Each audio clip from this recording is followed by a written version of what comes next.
नमस्कार दोस्तों, मैं विवेक शर्मा स्वागत करता हूँ आप सभी का आज की एक और खौफनाक और डरावनी सच्ची कहानी के इस एपिसोड में। रात के कुछ 12 बज रहे होंगे। नितिन के कमरे से कुछ आवाजें उसकी माँ को सुनाई दी। नितिन, तुम क्या कर रहे हो? उसकी माँ ने बाहर से आवाज देते हुए पूछा। तभी अचानक अंदर से सभी चीजों के इधर उधर गिरने की आवाजें आने लगी। उसकी माँ ने तुरंत अंदर जाकर देखा तो नितिन के कमरे का सारा सामान इधर उधर बिखरा हुआ पड़ा था और कुछ चीजें टूटी हुई पड़ी थीं और वह दीवार से चिपक कर बैठा कांप रहा था। वह पूरी तरह से पसीने से भीगा हुआ था। क्या हुआ बेटा? उसकी माँ ने परेशान होकर पूछा। उसने वहीं सामने दीवार की तरफ इशारा करते हुए कहा, माँ, वह मुझे मार देगा। पर कौन बेटा, कौन मार देगा तुझे? इतना कहकर वह बेहोश हो गया और कमरे की लाइट अपने आप बंद हो गई। चारों तरफ घना अंधेरा फैल गया। एक भयानक सी चीखने की आवाज पूरे कमरे में गूंजने लगी, मानो कोई दानव चिल्ला रहा हो। उसकी माँ किसी तरह कमरे से बाहर गई और फिर चार्जर बत्ती लेकर आई तो अंदर का नजारा देख वह हिल सी गई। अंदर आकर देखा तो नितिन कमरे के ऊपर दीवार पर उल्टा होकर भयानक हंसी हंसते हुए उकड़ू मारकर बैठा है। ये देख उसकी माँ रोने लगी और चिल्लाते हुए बोली, ऐसा क्यों कर रहा है? तभी पीछे से उसकी माँ को एक धक्का लगा और उसका सिर वहीं टेबल से टकरा गया और वह वहीं बेहोश हो गई। और नितिन भयंकर आवाज में बोल उठा, मैं अब आजाद हूं। हे शैतान, तेरा भोग मैं लगाऊंगा। आवाज सुनकर पास ही कमरे में सोया नितिन का छोटा भाई मयंक वहां आ गया। माँ को नीचे गिरा देख वह उन्हें उठाने लगा। तभी उसने देखा उसके बड़े भाई का चेहरा भयंकर अजीब सा हो गया है और वह उसे ही घूर रहा है। वह चिल्लाते हुए कमरे से बाहर हनुमान चालीसा पढ़ते हुए भागा। उसे कुछ समझ नहीं आ रहा था कि क्या हुआ है। तभी अचानक वह नीचे गिरा और वही जम सा गया, मानो किसी ने उसे जकड़ सा लिया हो। फिर नितिन उसकी तरफ बढ़ने लगा। वह उसके पास आकर भयंकर आवाज में हंसने लगा। भैया, आपको क्या हुआ है? उसने हांफते हुए पूछा। उसे यह नहीं पता था कि उसका बड़ा भाई अब भाई नहीं, एक शैतानी आत्मा का शरीर बन चुका था। नितिन ने उसे सूंघते हुए कहा, वाह हे शैतान, ये भेंट तुझे खुश कर देगी। वह मयंक को पकड़कर पास ही एक खंबे से अपने भाई को बांध दिया और न जाने क्या मंत्र पढ़ने लगा और किचन से चक्कू लाकर वहीं बैठ गया। फिर न जाने कहां से कई प्रकार के रंग वाले सिंदूर वहां अपने आप आ गए और कई सारे हड्डियां भी। वह सिर घुमा घुमा कर मंत्र पढ़ने लगा। मयंक चिल्लाए जा रहा था पर शायद उसकी आवाज किसी के कानों में नहीं जा रही थी। फिर नितिन बोला, शैतान, यह भेंट स्वीकार कर। यह कहकर उसने मयंक का गला काट दिया। मयंक छटपटाते हुए खून से लथपथ होकर कुछ ही देर में शांत हो गया। यह देख नितिन हंसे जा रहा था, या कहें उसके अंदर समाये शैतान की आत्मा हंस रहा था। नितिन भारी आवाज में बोला, मैं तुम्हारे पास आ रहा हूं और भेंट के लिए। फिर वह न जाने क्या बड़बड़ाते हुए बाहर निकल गया। अगली सुबह जब उसकी माँ को होश आया तो बाहर आकर देखा तो वह रोते हुए वहीं बैठ गई। आगे उसके छोटे बेटे का शरीर पड़ा हुआ था, जिसका गला कटा हुआ और चारों तरफ खून ही खून। वह चिल्लाते और रोते हुए नितिन को पुकारने लगी। जब कोई आवाज न आई तो वह रोते हुए बाहर गई। आस पड़ोस वाले यह देख उसके साथ आए और अंदर देखा तो उनके होश उड़ गए। उन्होंने तुरंत पुलिस को फोन किया। कुछ ही देर में पुलिस आ चुकी थी और मयंक के शरीर को ले जा रही थी। इसकी माँ रोते रोते बेसुध सी होने लगी थी और बार बार यही कह रही थी कि उसके बड़े बेटे ने ही उसे मारा, इसीलिए वह गायब है। विनय, जो कि नितिन का दोस्त था, वह पास में ही रहता था। यह सूचना जानकर वहां आया। वह सोच रहा था कि नितिन ऐसा क्यों करेगा। वह तो अपने छोटे भाई से बहुत प्यार करता था और नितिन कोई छोटा लड़का नहीं, 24 साल का कॉलेज में पढ़ने वाला लड़का था। विनय ने उसकी माँ से पूछा तो वह रोते हुए बोली कि परसों से वह कुछ अलग ही तरह का व्यवहार कर रहा था। कभी अचानक हंसता, कभी रोने लगता और दिन भर वह कमरे में अकेले बैठा रहता। पर कल वह कुछ ज्यादा ही भयानक हो गया था, मानो उसके अंदर कोई शैतानी शक्ति आ गई हो जो उसकी आंखों में साफ दिख रहा था। उसी ने मयंक की हत्या की। फिर पुलिस पूछताछ करने लगी और मयंक की बॉडी को पोस्टमार्टम के लिए ले गई। उसकी मां ने बताया, परसों से वह अजीब हरकतें कर रहा है। उसी के एक दिन पहले तो नितिन, विनय और उसके दोस्त उत्तराखंड के नैनीताल के पहाड़ों से घूम कर आए थे। विनय ने यह सोचा कि कि लौटते वक्त भी तो वह अजीब सी हरकतें कर रहा था, और वो मंदिर पर घटी घटना जिसने उन्हें डरा दिया था। विनय ने फोन कर सभी दोस्तों को बताया कि नितिन ने अपने भाई की हत्या कर दी है और वो गायब है। दोस्त बोले, हमें तो मंदिर से ही कुछ खराब लग रहा था।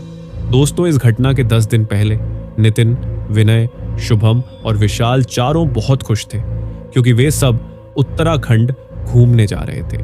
उन सब का ग्रेजुएशन पूरा हो चुका था और फिर इस ट्रिप का प्लान किया गया। शुभम कहता है, भाई मैंने तो कुछ गर्म कपड़े ले लिए हैं, वहां बहुत ठंड पड़ती है। विनय ने कहा, भाई हमें भी पता है। विशाल ने कहा, यार वहां किसी नैनीताली को मैं दिल न दे बैठूं। तीनों हंस पड़े और बोले, तू तो है ही दिलफेंक आशिक, तुझे कोई ना कोई मिल ही जाएगी। अगले दिन वे चारों ट्रेन से उत्तराखंड की प्रकृति के नजारे देखते हुए नैनीताल पहुंचे। रात हो चुकी थी तो जल्दी से एक होटल में रुक गए। अगले दिन भरपूर नैनीताल का मजा लिया चारों ने। वहां तो जितना घूमो उतना ही कम था। नितिन पहाड़ों के फोटो खींचना चाहता था और कई प्राकृतिक चीजों के भी, इसलिए वह चारों पहाड़ों पर चल दिए, पर उन्होंने कोई गाइडेंस नहीं ली। अक्सर लोग पहाड़ों पर घूमने के लिए एक गाइड का सहारा लेते। पहाड़ पर घूमते हुए वह एक छोटे से गांव के ऊपर थे जिसमें 10-12 घर थे। वहां पहाड़ से गांव बहुत ही शानदार लग रहा था। शाम हो चली थी पर वे सब बेफिक्र होकर अभी भी घूम रहे थे। पास ही एक छोटा पेड़ों का जंगल था। वह चारों उस ओर बढ़ चले। बाहर से जितना कम जंगल दिख रहा था, अंदर कुछ ज्यादा ही घना था। फिर उन्हें एक काला बहुत ही पुराना एक घर दिखा, पर पास जाकर ठीक से देखा तो वह एक मंदिर था, पर बहुत ही पुराना। उस पर कुछ अच्छी कलाकृति बनी हुई थी, पर अंदर से एकदम गंदा व झाड़ियों से घिरा हुआ था, मानो 100 साल पहले इसे खोला गया था। शाम अब रात में बदलने वाली थी और अंधेरे ने अपना कदम बढ़ाना शुरू कर दिया था। विनय ने कहा, भाई लौट चलो, रात होने वाली है। पर नितिन और विशाल का मन उस मंदिर के अंदर जाने को कर रहा था, तो नितिन बोला, चलो यार अंदर देखते हैं कि अंदर से यह मंदिर कैसा दिखता है। विशाल बोला, क्या पता अंदर लाखों का खजाना ही हो जो हमारा इंतजार कर रहा हो। कुछ हाँ या ना के बाद वो चारों अंदर जाने के लिए तैयार हो गए। मोबाइल के फ्लैश टॉर्च को जलाकर देखा तो वहां बड़ी काली माता मंदिर लिखा हुआ था और मंदिर का दरवाजा छोटा सा था जिस पर ताला लगा हुआ था और साथ ही एक पोटली बंधी हुई थी और एक बड़ा त्रिशूल बांधा गया था, मानो कोई जादू टोना किया गया हो। पर किसी मंदिर में कोई जादू टोना का सामान कैसे हो सकता है? विनय बोल उठा, यार ताला भी लगा है, अब क्या इसे तोड़ेंगे? छोड़ो यार चलते हैं। पर नितिन ने एक बड़ा सा पत्थर उठाकर उस पर जोर से दे मारा। 2 बार में वह ताला टूटकर दूर जा गिरा। वाह मेरे पहलवान, शुभम ने उसकी पीठ ठोकते हुए बोला।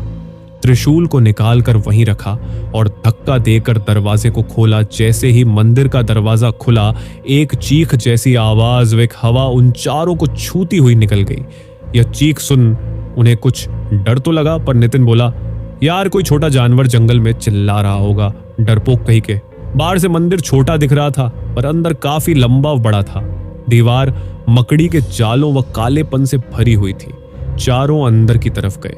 दीवारों पर मोबाइल के टॉर्च से देखा तो वहां के दृश्य अत्यंत भयंकर थे, मानो किसी ने खून से देवी देवताओं का अपमान किया हो। ऐसा दृश्य उन्होंने कभी नहीं देखा था। वहां ओम, जो कि हिंदू धर्म का एक पवित्र चिन्ह है, उसे उल्टा लिखा गया था और उसे काटा गया था और एक देवता का सिर कटा हुआ था।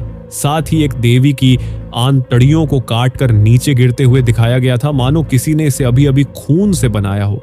वह इतनी अच्छी तरह से बना था कि एक बार देखकर ही समझ में आ सकता था कि वहां देवी देवताओं का अपमान किया गया है। विशाल बोल पड़ा, किस कुत्ते ने यह बनाया होगा? नितिन भी चिंता भरे स्वर में बोल पड़ा, पता नहीं, कोई पगलाया होगा। फिर वह मंदिर के गर्भगृह में पहुंचे। वहां का दृश्य तो और भी भयानक था। वहां चारों तरफ कई हड्डियां रखी हुई थी और मूर्ति के स्थान पर एक शरीर के हड्डियों का ढांचा लटकाया गया था और उसकी पूजा की गई थी। और वहीं पास में एक काले साया को देवता को खाते हुए बनाया गया था। यह सब देखकर लग रहा था कि यह कोई मंदिर नहीं, मानो बुरी शैतानों का घर हो। पर बाहर तो बड़ी काली माता मंदिर लिखा था, पर अंदर ऐसा क्यों, उन चारों को कुछ समझ नहीं आ रहा था। फिर अचानक वह जगह एक भयानक आवाज से गूंज उठी और चारों ओर से कई चमगादड़ उड़ने लगे। अब यहां रुकना ठीक नहीं था, वह बाहर निकलने लगे। विनय, विशाल और शुभम तो बाहर की तरफ जाने लगे, पर नितिन वहीं खड़े होठों पर मुस्कान लिए एकटक उस पूजा किए गए हट्टी के ढांचे को देखे जा रहा था। तीनों ने उसे बुलाया, पर वह मानो कुछ सुन ही नहीं रहा था। शुभम चिल्लाया, नितिन चल यार, तुझे अभी भी ये सब मजाक लग रहा है। पर वह टस से मस नहीं हुआ, केवल उसे घूरे जा रहा था। विनय ने उसका हाथ पकड़कर उसे खींचा। नितिन ने गुस्से से विनय को देखा और आंख लाल करते हुए उसे जोर से धक्का दे दिया और फिर उसे घूरने लगा। अक्सर लोग पहाड़ों पर घूमने के लिए एक गाइड का सहारा लेते हैं। धक्के से विनय नीचे गिर गया था। उठकर गुस्से में बोला, ठीक है तू मर यहां पर। इतना कहा ही था कि नितिन वहीं बेहोश होकर गिर पड़ा। ये देख वह तीनों घबरा गए, उसके मुंह पर पानी के छींटे मारे, फिर भी नितिन नहीं उठा। उसे तीनों उठाकर बाहर लाने लगे। तभी उन्हें ऐसा लगा मानो कोई उनके पीछे खड़ा होकर गुस्से में गुर्रा रहा हो, पर अंधेरे में कुछ नहीं दिखा। मोबाइल के टॉर्च से देखा तो पीछे कोई नहीं था। अचानक किसी ने विशाल को पैरों से पकड़कर खींचा और वह मुंह के बल गिर पड़ा और पीछे की तरफ खींचा चला गया। विशाल डर के मारे चिल्लाने लगा और फिर जल्दी से उठकर भागा। वे तीनों तेजी से नितिन को कंधे पर उठाकर बाहर आने लगे तो देखा गेट तो बाहर से बंद है, पर विशाल और शुभम ने गेट पर जोर का धक्का मारा जिससे वह खुल गया। फिर चारों तरफ बहुत तेज हवा चलने लगी और जो मानो उन्हें मंदिर के अंदर की तरफ खींच रही हो। विनय ने वहां पड़े त्रिशूल को उठा लिया। जैसे ही त्रिशूल उठाया सब कुछ शांत हो गया। वही गेट के पास त्रिशूल फेंक नितिन को कंधे पर उठा। वह तीनों मोबाइल का टॉर्च जला अंधेरे में भागे और फिर पहाड़ की तरफ जाते समय अचानक नितिन को होश आ गया। ये देख उनकी जान में जान आई। होश में आते ही नितिन भारी आवाज में बोला, हम वहां से क्यों चले आए? विनय बोला, साले तुमको फिर जाना है क्या? एक हवा से ही बेहोश हो गए और क्यों चले जाए वहां? एक हंसी की छटा बिखरी सबके चेहरे पर और अब रात हो चुकी थी। मोबाइल की घड़ी में 7:30 बज रहे थे। आगे अंधेरे में अभी इस पहाड़ पर कैसे जाएं? ये सोच ही रहे थे, पर किसी तरह आगे बढ़े। अंधेरा का घेरा कुछ ज्यादा ही बढ़ गया था, पर फिर भी वह चारों पहाड़ पर बिना किसी दिशा देखे चल पड़े। सबसे खराब बात यह थी कि उनमें से किसी के भी मोबाइल में नेटवर्क नहीं था। यहाँ पहाड़ पर नेटवर्क कहाँ, नेटवर्क हो तो पुलिस को फोन ही किया जा सकता था।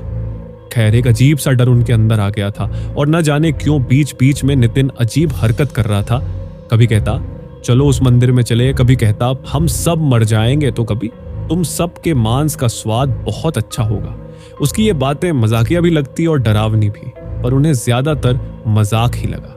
मोबाइल के टॉर्च से देख देख कर उस अंधेरी रात में वह चारों पहाड़ों पर बढ़ने लगे, पर किस ओर बढ़ रहे में इसका कोई अता पता नहीं। उनको हर समय यह लगता मानो उनके साथ कोई और भी पीछे पीछे चल रहा है, पर वहां हवा के अलावा और कुछ नहीं था। उन चारों को एक बहुत ही बुरी गंध घेरे हुई थी, मानो कोई मरा हुआ आदमी सड़ रहा हो। विशाल बोला, यार ये कैसा गंध है? जैसे कुछ सड़ रहा है। जब से मंदिर से बाहर आया हूं यही गंध जैसे चारों तरफ फैला हुआ है। शुभम और विनय एक साथ बोले, हाँ यार ये गंध मेरा भी दिमाग खराब कर रही है। पर नितिन भारी आवाज में बोला, तुम सब भी ऐसे ही सड़ जाओगे। ये सब सुन विनय गुस्से में बोला, तुम साले दारू पी लिए हो क्या, जो कब से अनाप शनाप बके जा रहे हो?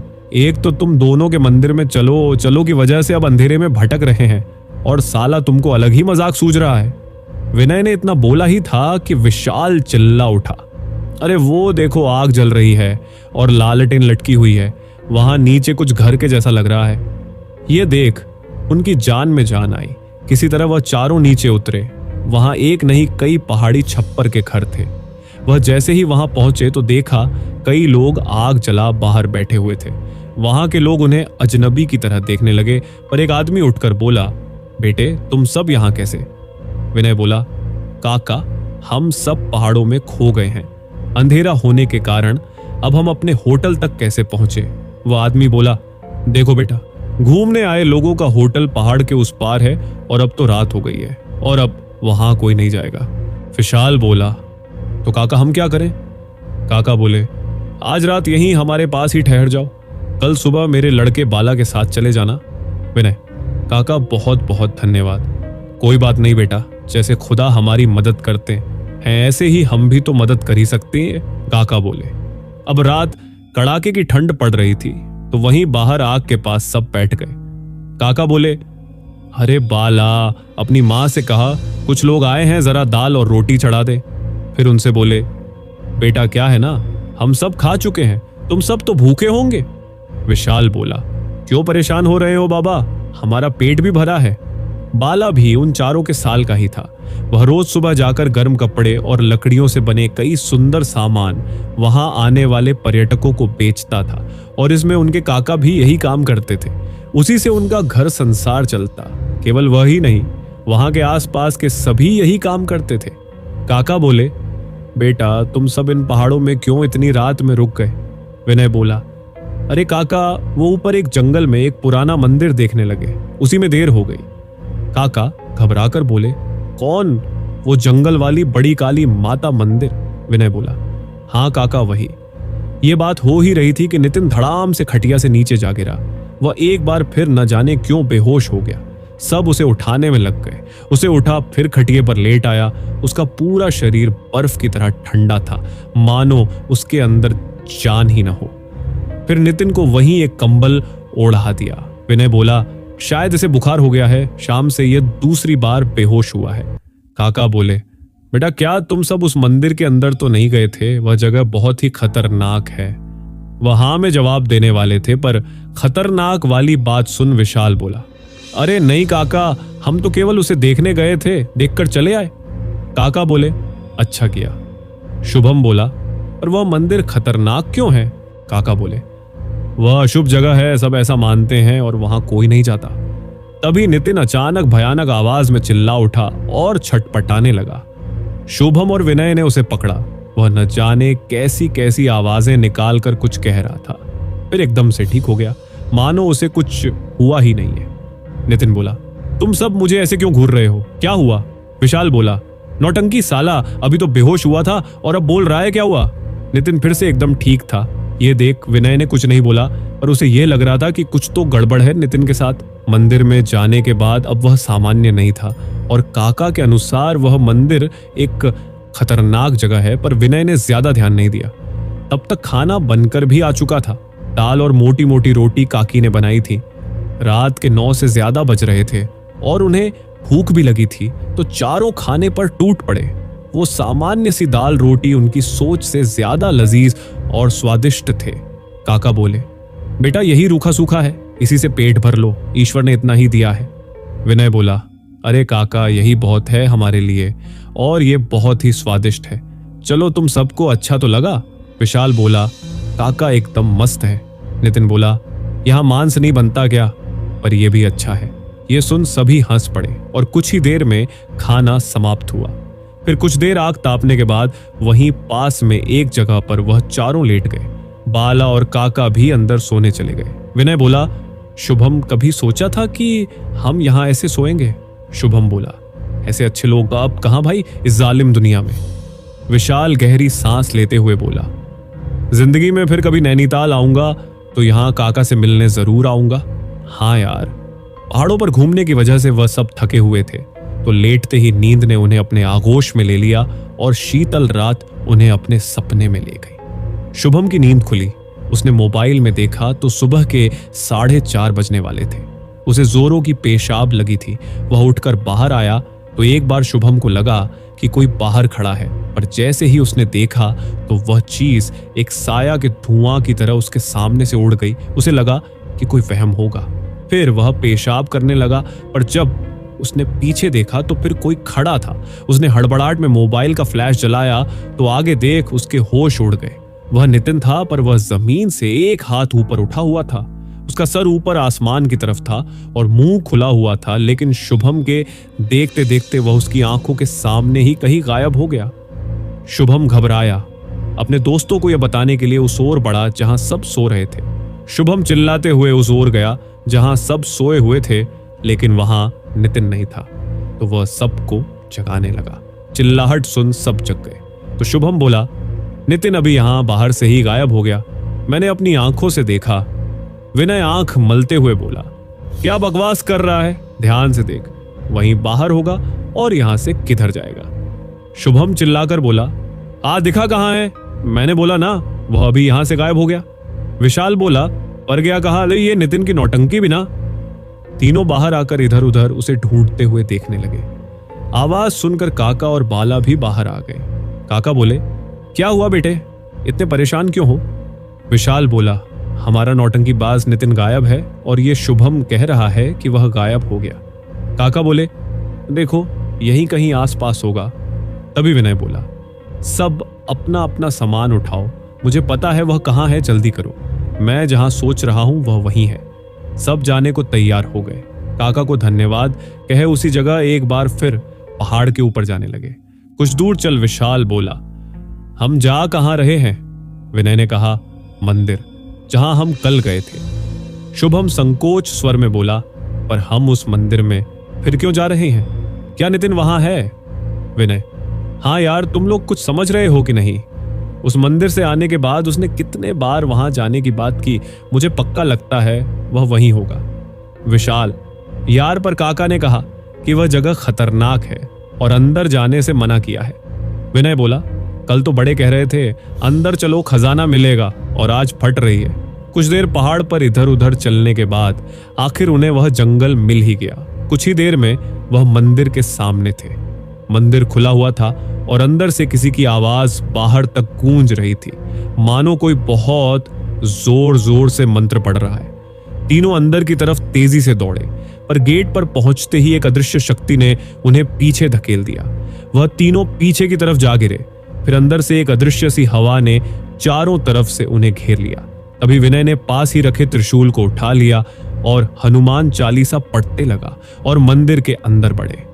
अंदर जाकर देखा तो नितिन वहां साधना के आसन पर बैठा हुआ है और न जाने कैसे मंत्र पढ़ रहा है। विनय बोला, नितिन उठ वहां से और बाहर चल। नितिन ने पीछे देखा, उसकी आंखें सफेद व चेहरे पर एक शैतानी मुस्कान थी। फिर बोला, तुम सब मेरा पीछा करते आ ही गए, यही मेरा घर है, तुम सब यहां से भाग जाओ वरना बचोगे नहीं, मुझे जागृत होना है। विनय ने आगे टंगे कंकाल पर वह त्रिशूल फेंका। तभी नितिन को एक झटका सा लगा और वह फिर सामान्य हो गया। फिर चारों बाहर की तरफ भागे, आकर फिर तुरंत मंदिर के दरवाजे को बंद किया और नीचे पड़े पोटले को बांध दिया। बाहर उस पहाड़ के रहने वाले कुछ लोग आ चुके थे और उन्हें देखकर बोले, ये अशुभ है, मंदिर के अंदर नहीं जाना चाहिए था तुम लोगों को। बाहर लिखा भी है कि अंदर जाना मना है, पर कल उस जगह कुछ नहीं लिखा था या फिर उस पर किसी ने ध्यान ही नहीं दिया। अब काका भी आ चुके थे और उन्हें देखकर बोले, बेटा तुमने यह दरवाजा क्यों खोला, अंदर कुछ छुआ तो नहीं? शुभम बोला, नहीं काका, हमने कुछ नहीं छुआ, हमें माफ कर दो, हम यहां से जा रहे हैं। वहां के गांव वाले उस दरवाजे को बंद करने में लग गए और वह चारों दोस्त फिर पहाड़ से होते हुए होटल आ गए। होटल आके उन्होंने राहत की सांस ली। आते वक्त बाला भी उनके साथ आया था, तो उससे पूछने पर कि मंदिर के बारे में लोग इतने भयभीत क्यों हैं, तो उसने बताया, मुझे ज्यादा तो नहीं पता, पर कहते हैं उस मंदिर में जाने के बाद आदमी पागल हो जाता है और वहां कई शैतानी आत्मा रहती है। होटल आने के बाद फिर कुछ देर बाद ही नितिन की तबीयत फिर खराब होने लगी। वह खून की उल्टियां करने लगा और छटपटा रहा था। ये देख तीनों बहुत घबरा गए।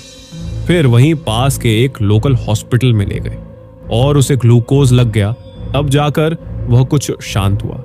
डॉक्टर ने बताया कि कोई आंत की गड़बड़ी से पूरे शरीर में एलर्जी हुई है, तभी छटपटा रहा है। शाम होते होते वह लगभग कुछ ठीक हो गया और नितिन घर जाने के बारे में कहने लगा। फिर वह सब घर लौट आए, पर ट्रेन में भी वह अजीबो गरीब हरकतें कर रहा था। दोस्तों, दरअसल उस दिन जब वो पहली बार उस मंदिर गए थे, तो नितिन ने जब उस दिन उस कंकाल को देखा तो उसे एक काला सा साया वहां दिखा जो उसे बुला रहा था, और नितिन ने उस आत्मा को मंदिर के हर कोने में देखा। वहां उस आत्मा के अलावा कई और साए भी थे जिसे केवल नितिन ने ही देखा था। उन्हीं में से एक आत्मा ने उस पर कब्जा किया था।